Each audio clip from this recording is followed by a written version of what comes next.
मी कितीही प्रयत्न केले तरी यश मिळणार नाही. पण लक्षात ठेव, तुझं स्वप्न जेव्हा अपूर्ण राहिलं होतं तेव्हा स्वामींनी त्याचं धनित्व घेतलं होतं. तू सोडून दिलं, पण स्वामींनी तुझं स्वप्न सोडलेलं नाही.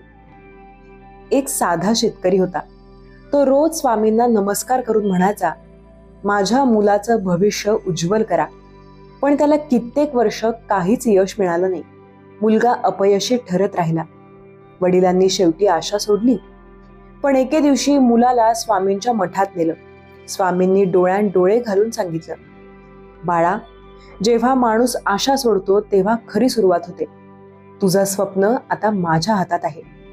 काही वर्षांनी तोच मुलगा मोठा अधिकारी झाला. ही आहे स्वामींच्या वचनाची ताकद.